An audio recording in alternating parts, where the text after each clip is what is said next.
सुप्रभात। मैं Sunil Kumar career zone की ओर से आप लोगों का हार्दिक अभिनंदन करता हूं।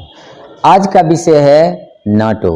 हम लोग पिछले क्लास में हम लोग पढ़े थे कि सोवियत यूनियन का विघटन कैसे हुआ था, और ये भी हम चर्चा किए थे उसमें अमेरिका का भी योगदान था उसको विघटन करने के लिए। आज हम लोग जानेंगे कि क्या है नाटो। जब द्वितीय विश्व युद्ध हुई थी, द्वितीय विश्व युद्ध के बाद सबसे ज़्यादा शक्तिशाली देश के रूप में उभरा था तो वह था सोवियत संघ। और जब सोवियत संघ का गठन हो गया तो जितने भी समाज स्थापित करने वाला देश था या समाजवादी देश था या साम्यवादी, वो सबके सब एक खेमा में आकर के रूस के साथ हो गए और वह एक बहुत बड़ी शक्ति के रूप में उभरा। अब उस शक्ति को संतुलन करने के लिए अमेरिका को भी एक संगठन की आवश्यकता थी, और उसी का परिणाम था कि जो उत्तरी अटलांटिक महासागर के आसपास के जितने भी देश थे उन सबको मिला करके एक संगठन बनाया जिसको नाटो या उसी का पूरा नाम है नॉर्थ अटलांटिक ट्रीटी ऑर्गेनाइजेशन इसको कहा जाता है। हिंदी में कहा जाता है उत्तरी अटलांटिक संधि संगठन। ये है क्या? दरअसल ये संगठन एक सैनिक संगठन है। एक प्रकार से यह पुलिस मैन की भूमिका निभाने वाला है। यह संगठन सैनिक संगठन है। इसका उद्देश्य है कि अमेरिका के नेतृत्व वाली जितने भी देश हैं उन देशों की रक्षा करना। यानी इसकी स्थापना 4 अप्रैल 1949 को वाशिंगटन संधि के द्वारा, दरअसल इसके लिए एक सम्मेलन बुलाया गया था वाशिंगटन में, और उत्तरी अटलांटिक महासागर के सभी देशों ने मिलकर के एक समझौता किया और उसी को वाशिंगटन संधि कहा जाता है। उसी संधि के द्वारा इसकी स्थापना हुई थी।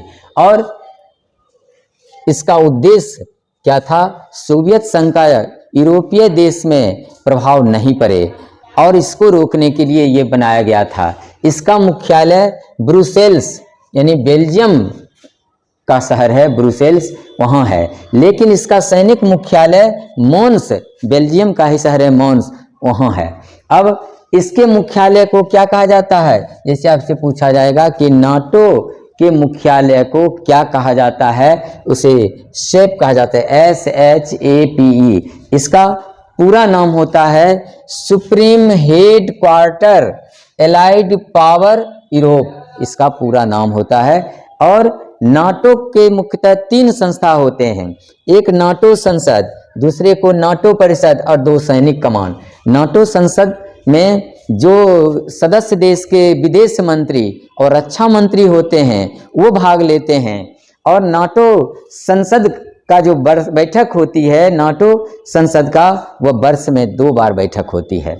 दूसरी संस्था है नाटो परिषद। नाटो परिषद में जितने भी नाटो के सदस्य देश हैं उनके प्रतिनिधि शामिल होते हैं उस परिषद में कोई नीतिगत फैसला लेने के लिए, और इसकी बैठक, नाटो परिषद की बैठक वर्ष में 1 बार होते हैं। और तीसरा है सैनिक कमान, 2 भाग में बैठे हुए हैं। सैनिक कमान का काम क्या है कि इस उत्तरी अटलांटिक यानी नाटो सदस्य देश हैं उनको हितों को रक्षा करने के लिए सैनिक कार्रवाई करना इसका उद्देश्य है, और जिसके चलते ये दोनों सैनिक कमान अब तक विश्व के कई देशों में अपनी ऑपरेशन अभियान दे चुका है। और कहाँ कहाँ दिया है? सबसे पहले ये कोसोवो में 1999 में सैनिक अभियान किया था, दूसरा अदन की खाड़ी में 2009 में, और अफगानिस्तान में तालिबान, आप सब जानते हैं कि 2001 में पेंटागन में सैनिक मुख्यालय को जब उड़ा दिया गया था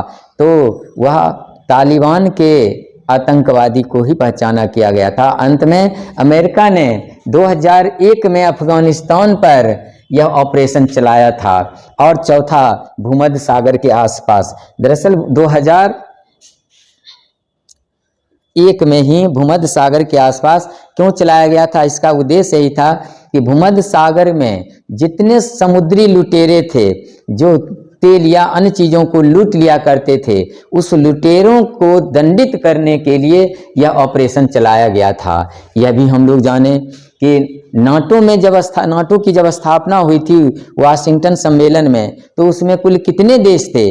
उस समय संस्थापक सदस्य देश मात्र 12 थे, लेकिन धीरे धीरे इनके सदस्यों की संख्या बढ़ते चली गई और अभी वर्तमान में नाटो के 30 सदस्य देश हैं और 30वां है उत्तरी मैसेडोनिया, यही है।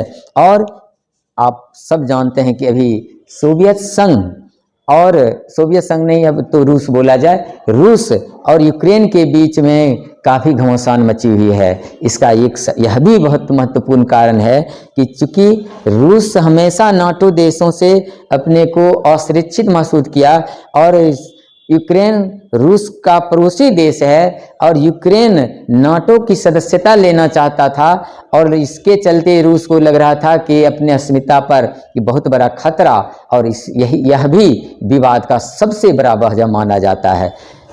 दोस्तों, आज का विषय हम लोगों का था नाटो, और आज का क्लास यहीं समाप्त होता है। बहुत बहुत धन्यवाद। हम लोग फिर दूसरे विषय को लेकर के उपस्थित होंगे।